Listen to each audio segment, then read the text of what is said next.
7B6, report regarding facility maintenance and operations projects. Dr. Gonzalez.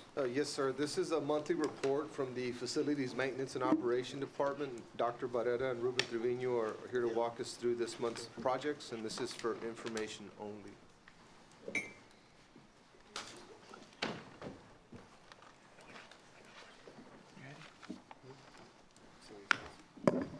Hold on.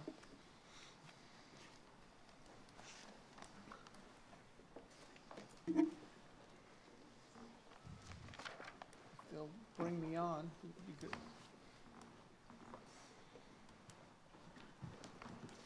Push play. Escape. Control, delete. Does that still work? Here we go. Uh-oh. No. You done it now. I don't even show that on my screen. What side are you looking at? Dr. B? Please enter credit card number. Come on, Joaquin.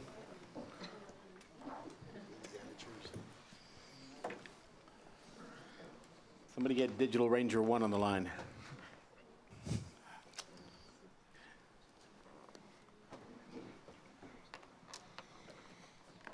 It's incredible. Thank you.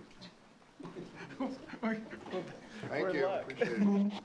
Good evening, Dr. Gonzalez, Board of Trustees.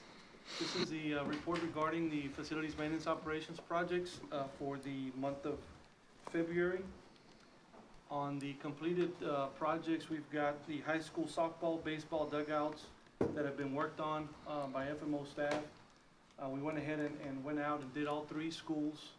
The repairs included the roof, soffits, fascia repairs, repainting, power washing, all different areas. The row fence was completely repainted. McHigh fence was also worked on. Lighting was worked on at the concession over at McHigh. And the new control box was installed. The row pole lights were also worked on, along with the memorial softball pole lights with different contactors replaced. This is something that we have on a reoccurring schedule, and it's something that we'll continue to do on a yearly basis as needed. The ongoing projects include the Bonham fire alarm. This particular project is scheduled for final completion April 21st, substantial March 21st. We are probably about a week away from being substantially complete. It's within budget and way ahead of time. And Fire Marshal has already given us the approval, and we're just pending the work being performed on the punch list at this moment. The next slide is the fire alarm schedule, replacement schedule that we started with. This particular fire alarm over at Bonham is our 7th fire alarm that we do here in the last year and a half. We've got Alvarez Elementary scheduled to be the next one for this coming year, and that's going to pretty much bring us up to par on the older alarms that have already been replaced district-wide. Ruben, on that chart, that third column, or I guess it's the part that says FA panel, make, model, that's what was taken out of those campuses, or what? That is what was taken out, yes, sir. Okay. A lot of those models and those panels either were obsolete on the parts or were no longer available, and those were the ones that we concentrated on that were costing a lot of money to repair every time that we needed to make necessary repairs. It's on that next section where it says Alvarez and all those say there's parts still, it says available, Yes, the unit is available, or parts are? On those vendors that we have the parts available. There is availability. However, some of the panels that are there and the systems are old already and need to get replaced in the years to come. Now, the administration panel is set to be 17th, but that's obsolete. This particular panel here was worked on, and there's replacement parts that the department has kept back from other projects. Okay. And it's of course we put the schools first, and then this comes in next in line. Thank you. This building was built before electricity was available. I saw your initials in the concrete up front. Is that, When, You're still serving, sir? This building was built in 1975, so that's the original install, is that correct? We're planning on looking into how would I put it, into a proposal, because the building to the east, HR, does not include a fire alarm, does not have a fire alarm currently. So I will be asking for a proposal from our on-call engineer to see what the projected cost would be to include the HR building with a fire alarm. Based on the square footage and the age, it wasn't taken into consideration at the time, and I feel that now we need to have a fire alarm in place at that building. Go. Any other, if no questions? next go ahead. The next project is the Milam Pavilion. This project here, total cost is $178,500. It's scheduled for final completion for March the 27th. We, engineer on this project went out this afternoon to do a walk of the whole area, the whole project, to see if we're able to start occupying it this coming Wednesday. That is a goal, to take down the construction fence. I walked it this morning myself. The striping is a final item going out there, and it looks very, very good to where we can probably start using it on Wednesday. We're just waiting for the green light from the structural engineer. Trustee Swett. Ruben, Trustee Vella. I got a call today from a staff member that there is major cracks in the concrete. I know that has to do with setting, the way it settles, the ground settles, but I don't know those cracks. I haven't gone, I was planning on maybe going tomorrow to look at it. Not that I could tell you what happened, right? But I wanted to see what they were talking about. But the second concern was that I think the rain we had a couple of days ago or a week ago, that water went into the gym. Was that something It was that? still work in progress, and staff is looking at the seal on the overhead door. Okay. And they're gonna be replacing the seal on the overhead door, where we had some rain go in the overhead door. So it's not because of the pavilion? No. So the pavilion is not high enough to where the water drains into the gym? No, there's a gutter system in place for the whole pavilion. So now that the drainage is in place, as you can see, the water is flowing the way it should. Okay, and is the gutter's going to go on both sides? Yes. Okay. So where the paving project's going to be, what's that going to do to where if all the water flows that way? The paving project is scheduled to be on the north side, Right. and it will just improve the flow of from the gutters, from the downspouts. Just making sure. And on the cracks that I guess they might have noticed, those are control joints. They are meant to be where they're at, because right below the surface of the concrete, the structural engineer called for the control joints to be in line, so you can see them all, and they're supposed to be there. Okay. They're just control joints. The next report is the. Trustee Vella had a question. Yes. Mr. Trevino, thank you. And you answered the question. The paver project that the PTO is working on is on the left side of that picture, Yes, out of to the the picture, north. right? To the north. And that will continue after Wednesday? Have they gotten the green light to go ahead with that? And Not yet. I believe Dr. Barrera was getting with the PTO group and see what the best options are going to be and when they can start working on their project. Well, we talked to them on Friday to see where they were with that. We'd got a couple of bids in, quotes in, and we had some questions about that, but we looped back with them. I need to come again and wrap it up with Ruben, and then I think we'll be good. I know there was an urgency for them to finish that project in conjunction with the 50th anniversary of Milam celebration that they're going to have. Okay. No pressure, but It doesn't As need, soon as we're granted substantial completion, then we can allow any of our staff out on the construction site. thank you. that project doesn't need board approval, right? It's below the 5,000 threshold, $5,000 I believe it needs to come to the board as a donation As a first. donation. Is it, Because yeah. it's over 5,000. Once the board approves the donation, then they can move forward with it. Right. Is it, we're scheduled for our next meeting on the 6th. Is it all possible we can get that on the agenda, Dr. Gonzalez? Same for that if possible.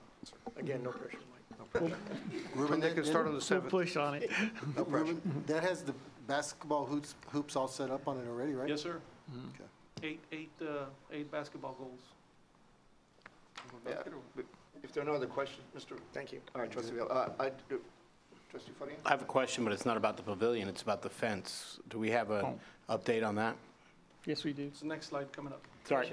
Before we go to that slide, since we're still on the pavilion, the actual pavers, they're going through a bidding process, working with the district to make sure they get the best product at the best price. That's how we're handling this, correct? That's the idea. Okay. Yes, sir. All right, and we should be able to have something for us for Monday the 6th. All right, thank you. We'll review that real close tomorrow and see how far we can get, but yeah. Because ultimately, we want to work with everyone Right. involved, but Yes. we're taking this approach ensures the best product at the best price, and then how it's going to be installed on district property going forward, so that there's no issues that the district then has to address at a later date. That's how we're approaching it. Is that correct? That's my Yes, sir. understanding. All right, thank you. Good. Next slide is the high school fencing project. Mackay at this moment is pretty much complete, almost at 100%. Memorial is about 60% of the fencing is complete out there, and Row is also almost at 100% right now. We have substantial completion scheduled for March the 19th for the project, final completion of April the 18th. I feel very confident that we'll be able to probably substantially complete this project in the next week or so. So it's ahead of schedule and well within budget. Trustee Farina had a question. That wasn't the fence I was referring to, though. I was referring to the Milam fence. Oh, I'm sorry. There on the corner of, is it Main and Nolana? That was The damaged one? The damaged one. Yes.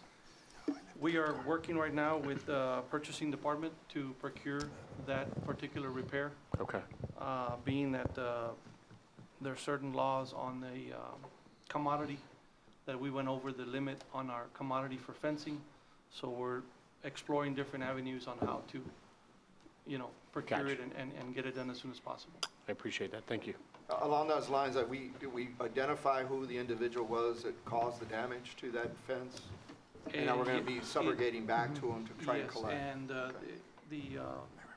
according to Mr. Silva, the person did have insurance. So we'll be, collecting. Going back for recovery? Yes. All right, reimbursement of subrogation. We got a couple lawyers Thank you. here that can help us.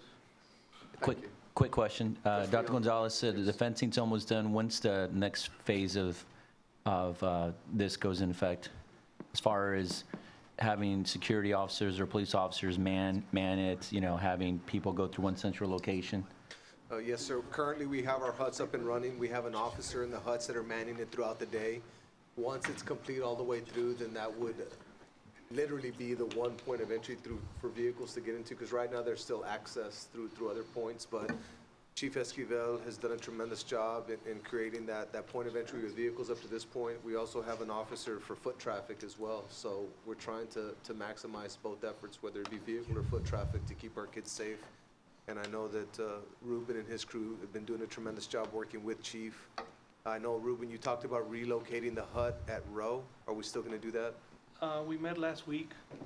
If you all are familiar with that area where the hut was put on, if you go about 75 yards to the east, where you have both ways, either to come into the school or to go straight to the back area, we're planning on relocating the hut to that corner so that we can limit the access points or the entry points to the school after the school day begins.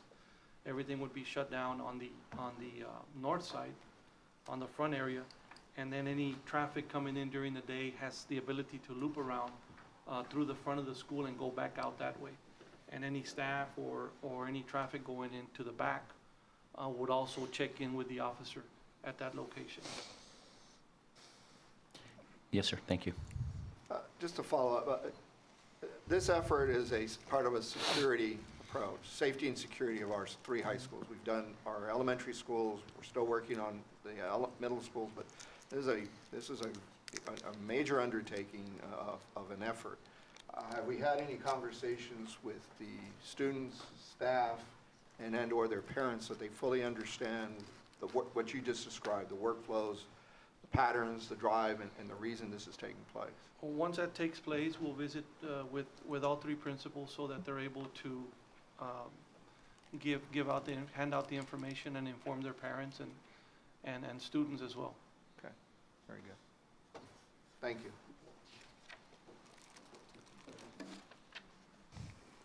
One more.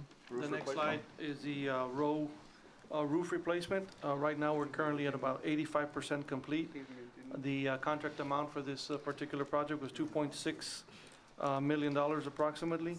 We have substantial completion scheduled for April the 22nd, and final completion would be May 22nd. At this moment, if weather allows and everything goes well, I feel confident that we should be pretty much complete within the contract limits and well within budget as well. Thank you. The next project is a project that we've been working together with campus administration over at Fossum. The canopy that you see in the renderings, this is a canopy that the staff over at Fossum has been wanting to put out there for inclement weather, for the parent drop-off and pickup. Been working with Ms. Williams and the assistant principals over at Fossum. We've gone over several options that they presented to us. This is a school-funded project. This is not a PTO project. And we felt that we just wanted to inform and bring it up so that everybody could take a look at what we're working on. And hopefully we could move forward with it and have it. Right now, if all is well, we could move forward and get it done over the spring break week. The cover, is that fabric or is? That is a another fabric that is resistant. It will not, it's fully not, With the rain will go through it. Thank you. Kind of like Lincoln. Mr. Terry, is there any board action on this, or? No, it's an informational item. I know Ms. Williams is here. If anybody has any questions, principal for Fossum. She paying That's- for it out of her own money? How are you? That's the front of the school that we're looking at there? Yes. Very nice. I like the name being out there, like it Yep. is prominent. Is it hail-proof? Hail-proof? Yeah, No. To a certain degree. The next slide is the submitted and completed work orders for the district for the month of January. And the following slide is a topo layout and a survey for the ag facility, the property that we currently have out on 5 Mile Line and 29th. Last week, we had a follow-up meeting with ag teachers from all 3 schools that were being represented, along with Ms. Lily Sandoval, Director for CTE, Dr. Barrera, and myself, and our engineer on the project. We asked them what the ideal plan or what they see moving forward with this. Their ideal ag farm, they want to go up on the number of steer pens. Their ideal number would be about 45, 60 sheep and goat pens, and along with 60 hog pens. Also, we discussed having 1 classroom to meet TEA standards or TEA square footages, along with the restroom facilities together with the classroom area. The priority barns that they're mostly concerned with is the steer barn being number 1 and the lamb and goat being number 2. We also touched a little on the parking spaces, what they felt would be a good, comfortable number. We're looking at about 40 to 50 parking spaces that would have to be constructed out there. And the idea that we're currently working with, once we meet with our architect and engineer again, we'd like to phase it out and do a barn at a time, something, whatever allows us to fit out there. Maybe a 60 by 100 pavilion type barn. And they would prefer to go with portable pens underneath the big pavilion or barn that we put out there, to where they'll have flexibility to work with a number of animals, number of projects that they would have under there. Ruben, the number of pins, did you mention, is that like doubling the size that's out there? Or is it just adding a few? Currently, right now, I believe there's about 36 steer pins available. Out of the 36, there's about 24, 25 being used. The projections that we have are for future growth. So Is that it- there would be able to expand with the portable pins, but we would already want to have the barn built. So the numbers that you mentioned right now, is that doubling what's there right now, or is it? That's not necessarily doubling, but that's increasing them based on their enrollment and what they see going up in size. Because the pins are collapsible, if you have a big year, let's say in the hog area, if you have a big number of pigs, you can adjust the pins to accommodate the hogs. Whereas in other years, you may have more steers, you can make those pins larger to accommodate the steers. So you've got some real flexibility in there along with the increase in the number. Trustee Yes, sir. Swatter, any other question? No. Trustee Swatter. It's kind of what they do at Mercedes, right, at the stock show. They fold, yeah. They fold the portable. Yes. Okay, so on this project, does that mean that everything that's under the barn is concrete? No. No, there would not be no concrete on the bottom. We would just come in with a select fill and a sand base for drainage, and then you come in with the sand that is used for the show animals. So To what be does that cleaned do to the, I mean, are we now going to tie into the city's drainage Yes. and fix all that, right? Yes. Okay. Once a plan is put in place, the next step, as was talked about in the last meeting, was to go in and go through the subdivision process through the city, and then they would let us know on what we need to come up with as far as parking spaces, improvements. All the utilities are currently there already on the north side of the Right. property, so we just need to make sure we make all necessary connections. Ruben, in this proposal, is it going to be also the new fencing, something that will probably match the fencing that they're going to have across the street with the new parks so that That, it looks kind of uniform with the Yes, city? sir, that was talked about, and that would be first and foremost as well. I'm sure the city would be because- very generous to want to pay for that fence, right? Maybe. Yes. They're Of course they will. Well, I know there's grants Make out no there. eye contact. I know there's beautification grants. I think that would certainly be an area that the city and the council person there would certainly want to look at. I know we've met with him on other projects but definitely with that park going out there, there's no reason why they wouldn't want to dress up that area as it is anyway, so. Yes, and we plan to meet with them in the weeks to come. I didn't mean to put you on the spot, by the way. The area is high if you look on the picture on the left side, that's where all the pins are now. It's higher there, and then the lay of the land runs Right. downhill towards the right side. And we're probably looking at some retention ponds in that area there to go ahead and carry that water off and accommodate that road, help that road out a little bit too. President, if I may. Yes, sir, I know, Trustee. Dr. Barrera, I know that Ruben, Dr. Gonzalez. you guys made reference to, with the collapsible pins, being able to recycle the topsoil to help us out with microorganisms and keeping our animals healthy. Can you expand on that? Sure. At the end of the show season, once all the animals are gone, you can remove all the pins and then come in with a front end loader, remove all the dirt and stack it, and then allow that to kind of break down itself and bring in fresh dirt. So we'll have two piles of dirt. One is always recycling, one's fresh dirt inside the pins, and at the close of the season, we come in and trade it out. So you always have a good deep fill. The concrete's really hard on their feet, on the animals' feet. They have to stay there, So we have a good idea about the kind of dirt or soil that we would put in there, and then being able to recycle it. So You know a little bit about this stuff. Huh? it's exciting. Extremely exciting. Dr. Gonzalez, here too, I think we really need to sit down and I'm sure you're working towards that. This is just a briefing, but we really need a comprehensive, all the nuts and bolts, start to finish. If it's a phased approach, et cetera, definitely again, student, parents, et cetera. So we can see what this is going to look like. Yes, and sir. How many years it's going to take us to get where we want to be. Yes, sir. We've been talking about that. We've been talking about how we're going to work with the community, but also how we're going to work with our local universities to see if we can form partnerships there too. And that's one of the reasons we want to have classrooms there, so that we can leverage that, because we do want a state-of-the-art facility. We want to grow our program and use that as a magnet to bring kids into McAllen ISD. And I'm sure you're also looking through the university's possible support from the ag business. Yes, sir. Maybe even naming rights if necessary, if that gets us to a point we want to get to. Yes, sir. Something for the board to think about. Well, that's actually what I was going to ask, if we could start that processing. Norma wasn't here at last meeting. When we talked about the ag farm. You were here? Oh, you were here? Okay.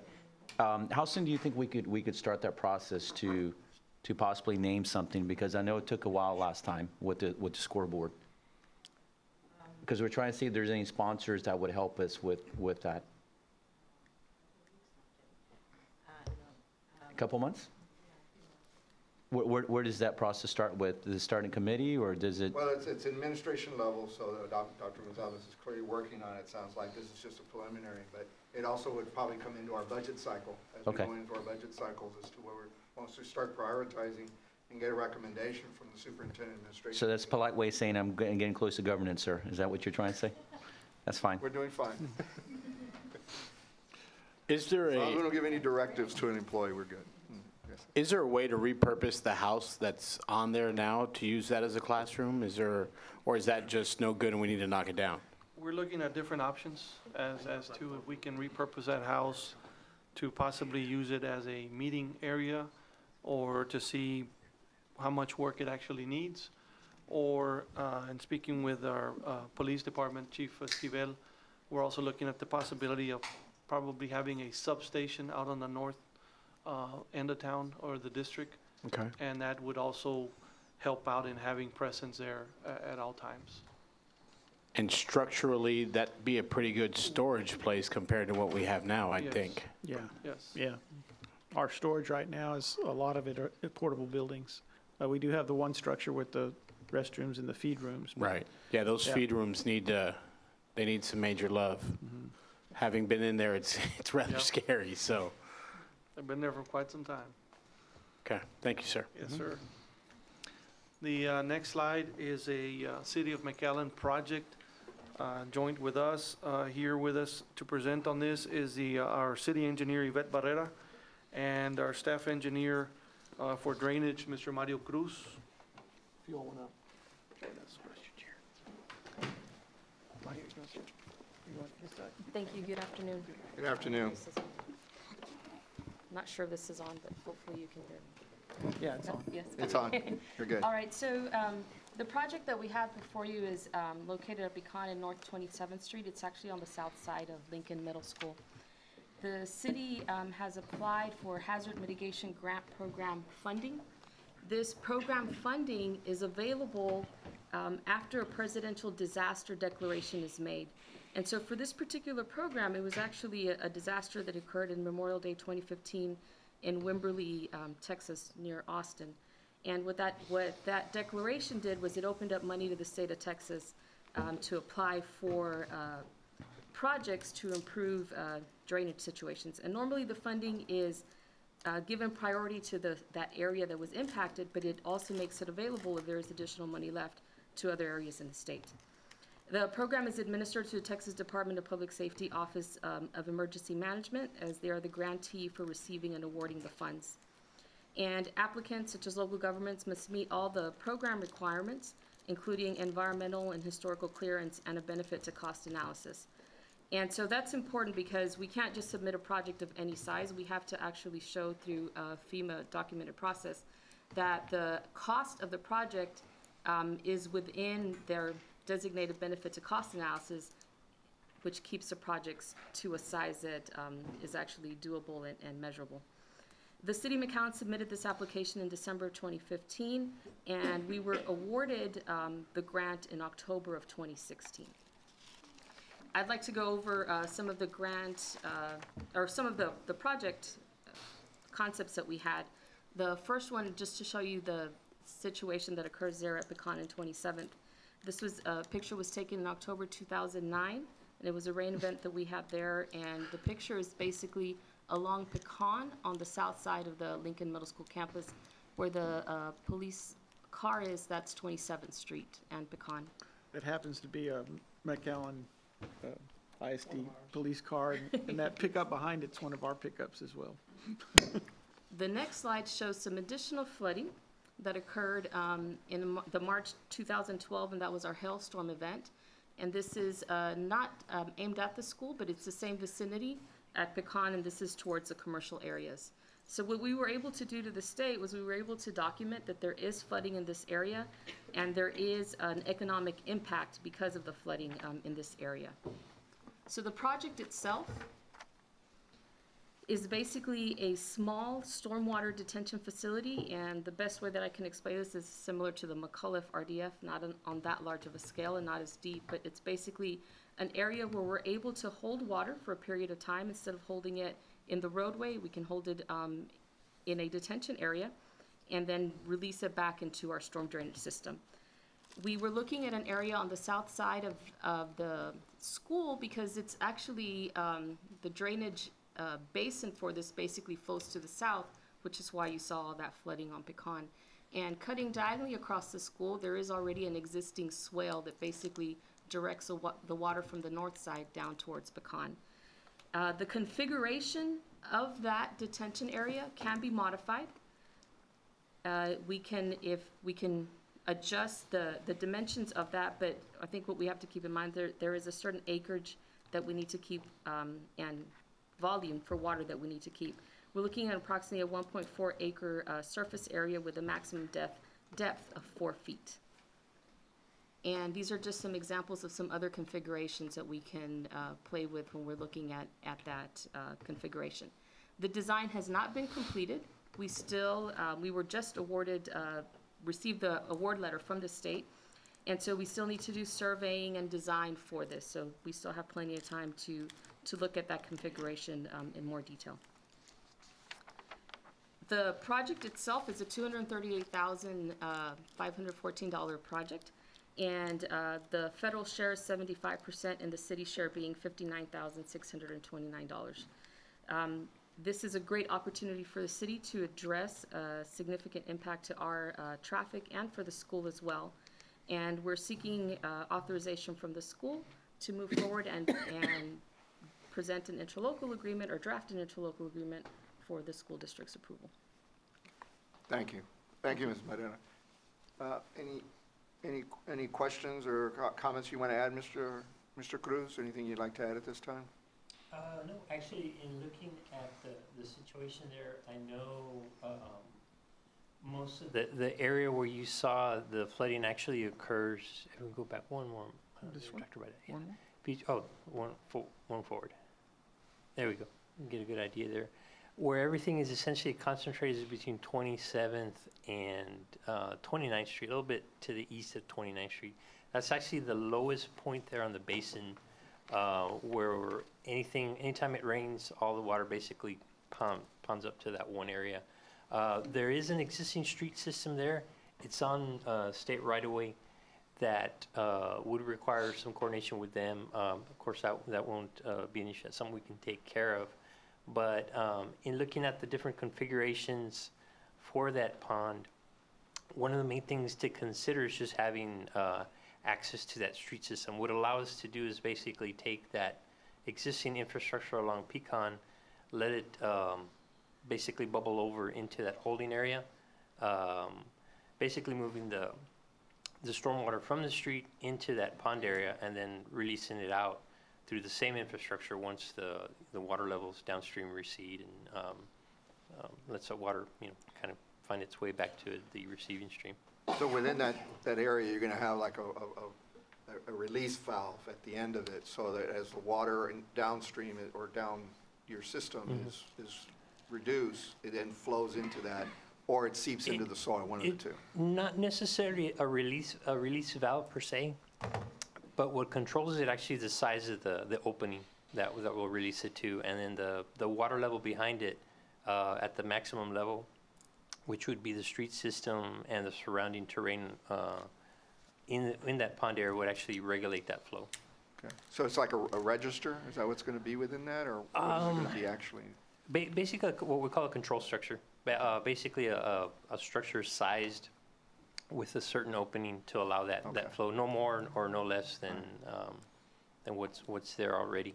But what it would do is control the size of that. would control the flows out, and that has a direct correlation to how much we need to hold. So with the analysis, what we were able to do with the FEMA software and the whole process they made us go through was to kind of take a look at it before and after and see what that benefit to cost ratio was, whether we were seeing a reduction in damages or potential flood damages for the area we were looking at. We went through the analysis for several different storm events, storm frequencies, and at about what's considered a 25-year event, which is a rainfall of a certain size that can happen basically a quarter of the a fourth of the time of year. We started seeing a reduction in damages from pre to post in the order of several 100,000 to just kind of see what that trend would be. Thank you. Any questions or comments from the board? Trustee Vela. Thank you. Yes, sir. Ms. Barrera, Mr. Cruz, thank you all for your presentation. I appreciate you all taking your evening to come over and enjoy our school board meeting. A few questions, if I may. On the flooding itself, how long did that flooding last? How long was it on the street surface? From some of the reports that we have and just the knowledge out there, it's out there at least, I'd say maybe a couple hours, 2 to 3 hours is what we see in terms of course, depending on the storm size. The larger storms, that they basically geared towards a 3-hour time limit there. 4 hours? Yeah, 3 to Outside. 4. Yeah. Okay. This is school district land, right? I know since I've been on the board, we've had aspirations, we've had goals, we've had ideas for this particular piece of land.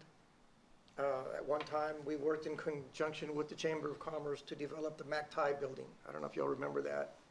It was a building that was going to house Achieve Early College, boardroom, development center. It was a pretty neat, and this was located for that. And cost was too much, and we went on. But it's still boiling in the back of somebody's head, and it could resurrect someday.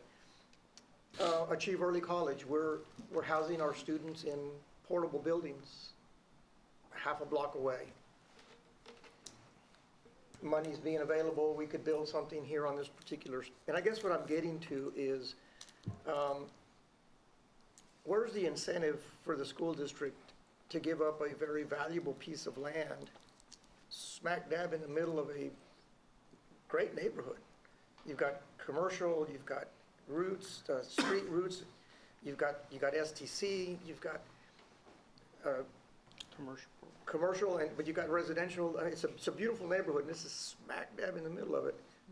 What incentive do we have, or does the school district have, not us, the school district have to allow you to dig a big hole? By the way, people still ask me what we got for all that dirt at Jackson and McAuliffe, why it's sitting over there underneath the convention center. What did we get for it? As far as I know, we didn't get anything for it. Just a question, and that may sound selfish on my part or our part, but it's a question that we're going to get asked. Well, and certainly, the school district has a right to determine what's the highest and best use for its property. We're here with a proposal because we were able to achieve some funding that we wouldn't normally be able to fund. This project has been, or addressing the drainage in this area has been on the city's books for quite a while as well. And so when the opportunity came to do it at a significant cost saving to the taxpayer, your taxpayer as well, we thought that we should take advantage of it. And so there's a couple of things that I guess need to be kept in consideration. You can certainly construct an additional facility on that area. The city of McAllen does have stormwater detention requirements anyway in place. And so some of that area would still need to be dedicated to control that stormwater that would be created from additional impervious cover that a building would cause. Secondly is as it is a hazard for McAllen citizens, they're your parents who are driving the kids to school. It's a dangerous condition for kids to have to cross that area when they cross that crosswalk to go to and from the school. And so we're making an improvement that might not directly benefit as far as what you're saying with the land, but it does benefit the users of your school, teachers, parents, students who have to cross that area when we have those rain events. That's why I asked the first question. If it's a 4-hour window, I don't know, and it happens every 5-6 years, I'm still trying to justify the trade-off there. Concerns? I know this came up a couple of years ago when y'all Yes, sir. also came to us, and that was one of the questions is, that's a beautiful piece of land that we could do something with. And I think we even talked about a building that may be semi-elevated over the retention pond with pillars, et cetera. They even talked about that idea. Well, at least we did here. I just need to justify it on behalf of the school district, or for the benefit of the school district. The area could still be used as well if it's left as a configuration. I know the school has some PE activities. It could still be used for that purpose as well. So we're looking at, it could be in a more square configuration where you could have either, soccer field or football field or practice field. So it could still be used by the school. The city would maintain it, maintain the green area just to make sure that we don't cause additional erosion. But it could still be used for the benefit of the students. Thank you, Trustee Vela. Thank you.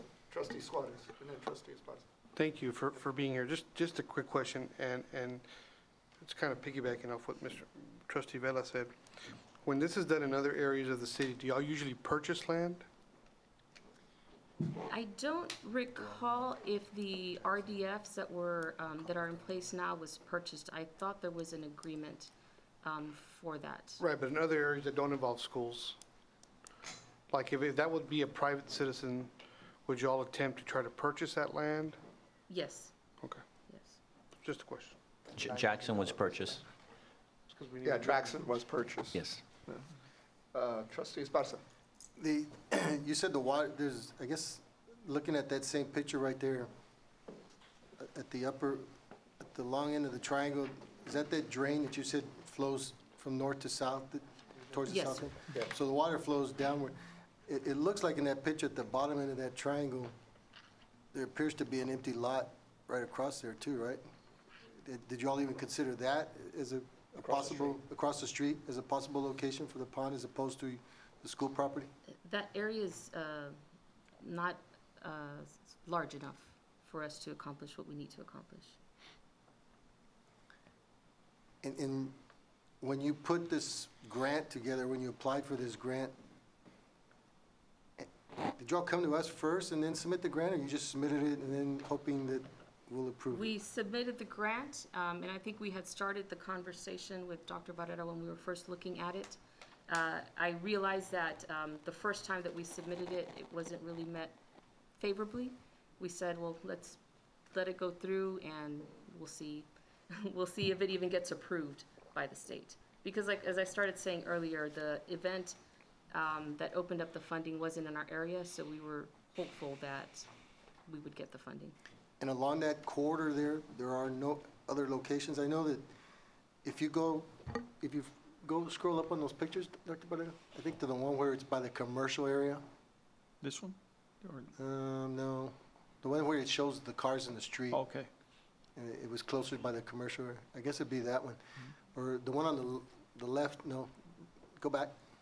The one on the left, my left up there, just past that commercial, there's an empty lot there between the commercial and the laundromat.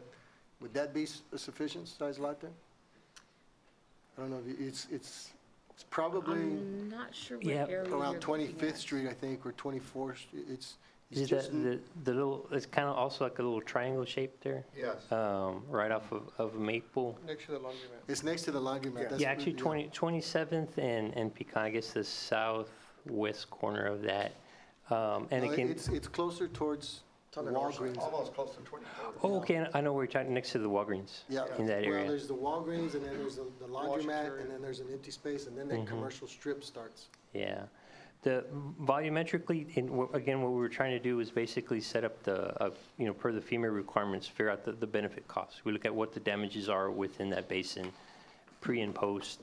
To do that, you would need a pretty significant amount of volume. And then also hydraulically, the way the system is connected, that's like the ideal, point to do the inlet and the outlet connections to that. Any further east Higher ground. would be kind of outside of where, physically where you can get water to move, so. And so, All right, thank you, Trustee Villa. A follow-up question. well, I was just gonna say, so basically, sorry. you basically observed, you've studied that whole area there, and you're Yes, saying yes. that's the only area? In fact, that green triangle is actually, you're demonstrating in that slide that that's the lowest point in that survey area. That's what that slide is supposed to show. Yeah. Once the actual project is or would be complete, that would be the lowest point in the basin where everything would drain. But how it's designed and shaped, there's sites further down, it has it elongated? or- Yes, so- there's some flexibility to that, but it would be limited. Like I said, this would be the ideal scenario, just to minimize to maximize the efficiency of it and also minimize the cost. And I apologize, Trustee No, that's Scott. all right, You were on a world there, I was trying to fill in the gap. Trustee Vella. A follow-up question, Ms. Barrera. Once a retention pond, always a retention pond, or is there a reverse mechanism? Because there would be federal funds attached to it, it would need to remain a detention area, How long? say in perpetuity. But if you paid those funds back, could you get your land back? I'm trying I to help have you. not I'm asked trying to that help you. question. I have not asked that question to them, so I'm That's not what- sure. that's a I'm trying to give you an out here. I'm not sure. I would have to check with FEMA. Trustee Vella, you still have the floor. Fine, thank you. Thank you. Trustee Suarez? Any chances you have extra money to build us a building there? I mean, I'm just gonna ask. We're looking for grant money. We actually have approximately $40 million worth That'll of drainage definitely build us the improvements building we need there. that we need to construct with the city, and so we're looking for grant funding to do those projects and other mechanisms of funding. We all You wanna should have talk started about with that sentence, and we'd have had this thing all wrapped up and done. Any other questions? I just have one, there was some significant flooding in that area a few years back, and if I recall, just help us out here, didn't some water get into the gymnasium building that's nearby, right there, that elongated, or was that come from the roof install? Actually, both, it came a little bit from the roof and how it whipped it inside the opening, the doorways. But just on the other side of the new gym, that area back there, water comes from there. And because that gym is there, it has trouble getting around it. Right. So that caused a little bit of backup and a little bit of a few problems with the neighbors there, because the water did stand back in there for a little while until it made its way out of the swell that you see there and then onto the street. And we had to pay for a gym floor once it was all said and done. I mean, we had to Okay, put it in. that then became the gym floor, got accumulated some moisture through the walls, and then that caused it to warp up a little bit. And we had to drill some holes in those walls to get that dried out. Did that have anything to do with that movement of water from the northern end of the building along that, next to the residential, or there was something different? That's something different, Okay. yes. Thank you. Any other questions? One last question. Yes. What kind of timeline do you have to get this project done?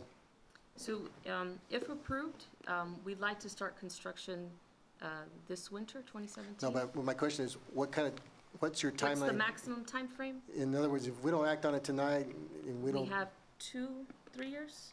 Two years years. from award, which what they call the period of performance. So we got awarded October. I think the period of performance date was like October 24th of 2016. So we'd have up till 2019? 2018 actually. 24 months from design to construction to close out. And the design and turnkey date is how long of a time So period? we're doing the design in-house. Actually, Madia would be doing the design. And so it'd be, say, 3 to 4 months for the design, and then go out to bid, and construction shouldn't be any more than should be no longer than 4 months. So you're so- talking maybe 10 months? 8, 10 months. Now, since it's right next to a school, if we were to go down this path, and you get that significant flooding that's going to be there. From the perspective of a student, a parent, whatever, you don't know that that retention pond is there if it's filled with water, so it could be deep, right, 2 or 3 feet filled with 4 water. feet. So are you planning to put any sort of fencing around it? Yes, sir. Yeah, Okay. that's actually included in the It's in the the cost. cost estimate that we submitted for Yeah, because funding. you start wading across thinking, I'm at this level, and suddenly that's very problematic. Yes, sir. Now, just to be transparent here, I mean, as trustee Vela has pointed out, this land has been several times been on for discussion.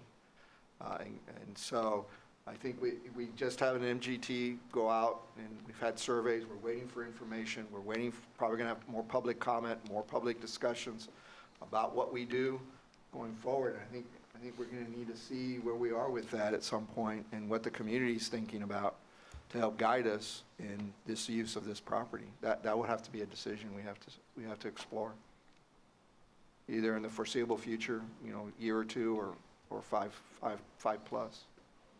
You see what I'm saying? Yes. So that's why trustee Esparza's question about timeline, we may need a few more months to get to that point, unless the board is so inclined, which today it's not actionable, but we Right. can talk about it.